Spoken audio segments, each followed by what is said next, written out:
Bismillahirrahmanirrahim. Assalamualaikum warahmatullahi wabarakatuh. Sobat-sobat ngabarin kabar terkabar, semoga selalu dalam keadaan sehat walafiat, serta diberikan rezeki yang halal, berkah, lancar, dan juga banyak. Pak Prabowo dan Pak Jokowi kemarin bertemu. Nggak ada yang tahu apa yang dibicarakan beliau berdua. Nggak ada yang tahu. Yang tahu hanya mereka berdua dan juga Tuhan. Walaupun ada yang mengaku ini info A1, pertemuannya isinya begini. Ini info A1, pembicaraannya begini. Nggak ada, bohong gitu. Yang tahu hanya mereka berdua dan Tuhan. Tapi yang pasti sepertinya ini bukan pertemuan yang hanya sekedar membicarakan pilkada yang urusannya mungkin lebih kecil ya. Sepertinya mereka berdua tuh membicarakan hal yang lebih besar. Dan rasa hormat Pak Prabowo kepada Pak Jokowi yang telah memimpin Republik ini selama 10 tahun. Dan juga kemarin kan Pak Prabowo mendatangi Pak SBY. Sepertinya Pak Prabowo ingin menghormati mantan-mantan Presiden Republik Indonesia. Tapi mengapa ya pasukan sebelah tuh tetangga ya masih ribut aja bahwasannya Pak Prabowo masih disetir sama Pak Jokowi. Ya jauh lah, Pak Prabowo itu jiwanya nggak seperti itu, dan Pak Jokowi pun melepaskan tangan. Ya saya nggak ikut ngatur-ngatur lah atau intervensi segala urusan. Ini presidennya, saat ini presidennya adalah Pak Prabowo. Dan semua kebijakan adalah kebijakan Pak Prabowo. Nah, ini ada video menarik pandangan tentang Adipray terkait pertemuan Pak Prabowo dengan Pak Jokowi serta pasukan tetangga yang masih saja begitu. Bagaimana videonya? Mari kita simak bersama. Let's go. Atau mungkin semakin memantapkan konsolidasi, khususnya mungkin kalau tadi Mas Adi bilang pilkada ya, ini kan sebentar lagi, ini kan pilkada 27 November. Ini sudah mau masuk masa kampanye, puncak-puncaknya masa kampanye.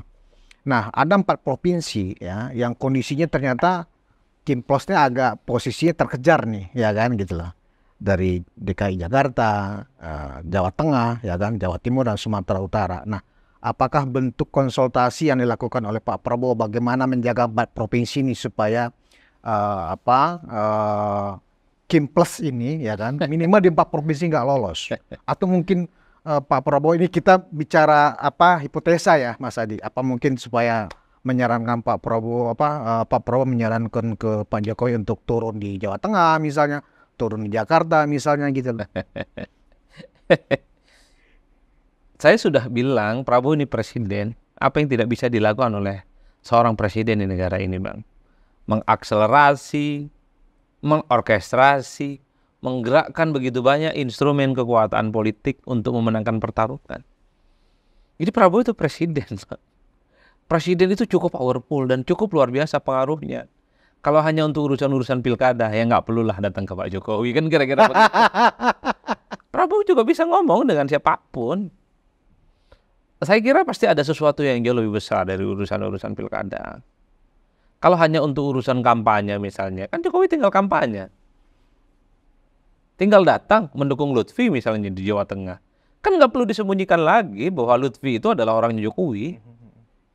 Kan Jokowi juga udah bukan presiden lagi. Bebas mau berkampanye, jadi juru bicara, jadi jurkam. Bebas, Bang.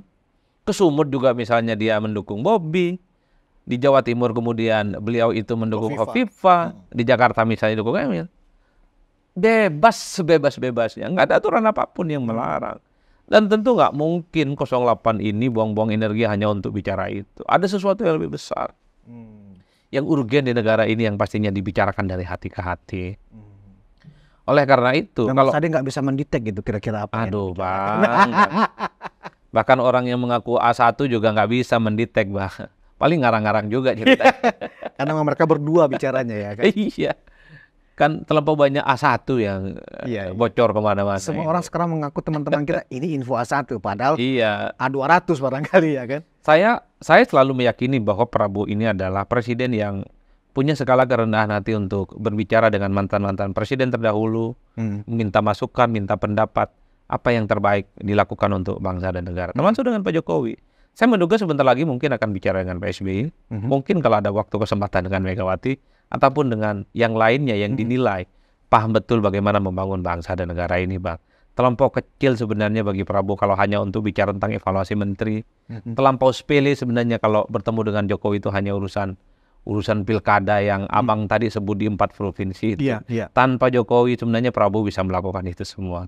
Satu-satunya alasan yang bisa saya tangkap ini adalah sikap bagaimana Prabowo ingin menunjukkan rasa hormat, rasa respect kepada sosok yang selama ini punya kontribusi besar terhadap pemenangan Pilpres 2024, termasuk juga punya apresiasi terhadap Jokowi yang 10 tahun jadi Presiden Republik Indonesia. Karena kan publik khususnya kawan-kawan Prodam ini kurang apa ada unsur Jokowi dalam pemerintah, kan ada Gibran sebagai wapres ya, dan yang notabene adalah putra dari Pak Jokowi. Kenapa mesti juga harus sering-sering ketemu dengan Pak Jokowi? Apa karena untuk melihatkan powernya lebih hebat lagi, khususnya menjelang 27 November pilkada? Yang abang Mas maksud Adi? Prodem itu Forum Pembela Tanah Air kan? Atau selama ini kelompok-kelompok kritis terhadap Jokowi, anti Jokowi? Ya, dari Refli Harun, Rocky Gerung, ya kan, Said Didu, ya kan, Dan yang lain. dan lain-lain, ya kan. Dan kenapa kita berani sebut nama? Karena kan mereka juga sebut nama, ya kan, gitu. Nggak apa-apa. Artinya begini, Mas Adi, publik khususnya di ruang sosmed itu juga perlu kita edukasi. Bagaimana cara menyikapi ketika ranah sosmed ini begitu ramai dengan teman-teman ini yang memang aktif ya, memang aktif mereka di sosmed, kan. Seolah-olah sedang mencari terus celah kesalahan untuk diakumulasi sedemikian rupa, kemudian diangkat sebuah angle yang menyudutkan, ya kan, kemudian menghasut dan seterusnya. Nah, ini kan sebenarnya bagi yang anggaplah teman-teman yang kalah, ya kan, kalah dalam Pilpres, mereka seolah-olah mendapatkan media untuk melampiaskan rasa sakit hatinya, karena teman-teman ini kan selalu mendapat respon, tapi kan jadi bising ruang publik kita, Mas Adi. Enggak, kan memang sejak awal sebenarnya penerimaan terhadap Prabowo di satu sisi dan penolakan terhadap Jokowi dan keluarga besarnya di satu sisi. Jadi orang-orang yang abang tadi sebutkan satu persatu, ya sekalipun misalnya sebut kalah Pilpres, mereka menerima Prabowo sebagai presiden terpilih. Tapi mereka tidak menerima dengan wakil presiden yang menurut mereka melalui proses yang melanggar etika dan seterusnya dan seterusnya. Makanya ketika Prabowo Subianto bertemu dengan Jokowi, mereka protes. Untuk apa sih ketemu gitu? Kan itu aja kan protesnya. Ini kan mereka ingin melihat Prabowo ini udah presiden, apa pentingnya mantan-mantan presiden, kan kira-kira begitu. Ini kan ekspresi dari kekecewaan dan kemarahan. Ke depan itu yang ingin dilihat adalah Prabowo Subianto 100%. Bukan Prabowo Subianto yang kemudian sering bicara dengan orang yang tidak disuka oleh mereka. Ya Pak Jokowi. Bahkan sampai hari ini penolakan mereka terhadap wakil presiden Gibran Rakabuming Raka kan cukup tinggi. Kan itu yang ramai sebenarnya, Bang. Ada istilah-istilah, wah ini masih di bawah bayang-bayang, tidak independen, masih diintervensi dan seterusnya dan seterusnya. Kan kawan-kawan ini yang memproduksi itu semua. Nggak ada masalah sih bagi saya. Apalagi Pak Muzani kalau tidak salah selalu berpantun tuh. Banyak orang yang berharap Prabowo Jokowi pecah kongsi gitu ya. Tapi mereka ini satu narasi gitu, membangun bangsa dan negara. Itu kan untuk menunjukkan betapa kebersamaan. Per hari ini antara Prabowo dan Jokowi memang tidak bisa dipisahkan. Ini kan soal bulan madu yang belum usai, Bang. Udah kita nikmati aja. Apakah ruang publik kita akan bising atau tidak? Memang bising, Bang. Demokrasi harus bising. Harus bising, Bang. Tinggal bagaimana publik dalam menginterpretasikannya. Betul. Begitu ya, kenapa demokrasi bising? Karena yang adem itu hanya Maji Stalin. Berisik kalau di kampung-kampung berisik toanya, Mas tadi. Tapi kan sekalipun berisik itu berdoa, Bang. Iya. Ya kan? Memuji-muji nama besar Tuhan. Berharap keselamatan untuk diri, agama, dan bangsa dan negara. Nggak bising. Tapi yang ingin saya katakan adalah kelompok-kelompok kritis semacam itu perlu, Bang. Saya kan juga sering kritis.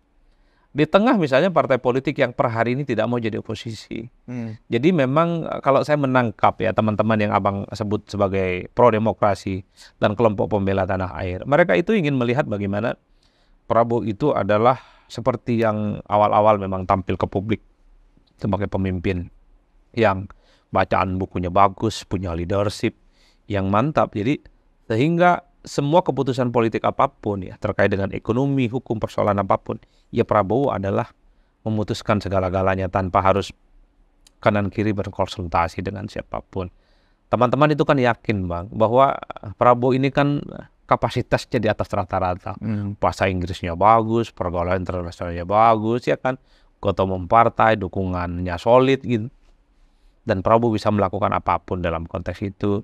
Ya itu yang saya tadi sebutkan, kurang-kurangi untuk bertemu dengan pihak-pihak yang tidak disukai oleh kelompok mereka, gitu aja Bang, nggak IP-nya.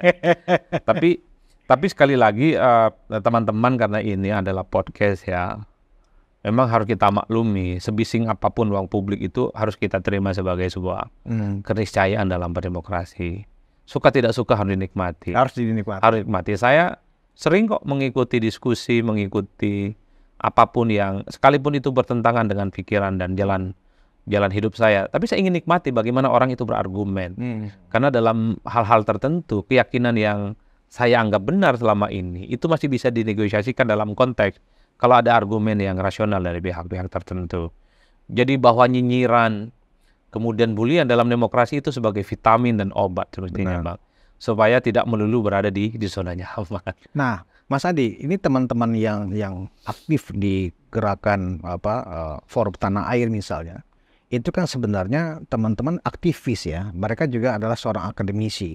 Tetapi kenapa ya, hampir 5 atau 10 tahun mereka aktif bersuara di ruang publik ya, tetapi kok tidak ada resonansinya sampai ke akar rumput, ya kan? Apa karena ini bentuk kelemahan dari gerakan politik berbasis aktivis selama ini yang hanya mengandalkan cuap-cuap, ya tidak langsung bersentuhan dengan masyarakat, Mas Adi? Ya kalau kita membaca munculnya gerakan-gerakan politik besar ya di negara-negara manapun, termasuk di Indonesia, itu variabelnya banyak, Bang.